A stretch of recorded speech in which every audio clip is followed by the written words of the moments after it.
কেন্দ্র দখল করে ফলাফল আদায়ের কোনো সুযোগ নেই বলে মন্তব্য করেছেন নির্বাচন কমিশনার অবসরপ্রাপ্ত ব্রিগেডিয়ার জেনারেল আবুল ফজল মোহাম্মদ সানাউল্লাহ।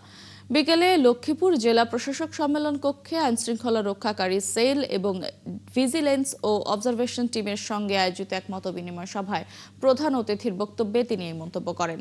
নির্বাচন কমিশনার আরও বলেন, সাধারণ মানুষ যেন নির্বিঘ্নে ভোট দিতে পারেন এবং তার ভোট যেন অন্য কেউ দিতে না পারেন, সেটাই কমিশনের মূল লক্ষ্য। এ সময় তিনি যে কোনো ধরনের বিশৃঙ্খলা এড়াতে সাংবাদিকদের সতর্ক থাকার আহ্বান জানান।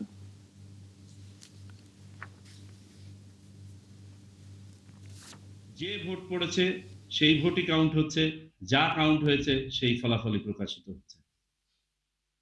এখানে কেন্দ্র দখল করে ফলাফল আদায় করার কোনো সুযোগ নেই। সুতরাং কেন্দ্রের পাশে যে জটলা না করার নির্দেশনা দেওয়া আছে আচরণবিধিতে, এইটা যদি যথাযথভাবে প্রতিপালিত হয় তাহলে পারে দেখবেন যে ওই তাৎক্ষণিক সংঘর্ষ ঘটার ঘটনাগুলো ঘটবে না, বা কারো মাথায় যদি 2 নম্বরই কোনো চিন্তা থাকে সেটা করার সুযোগ পাবে না।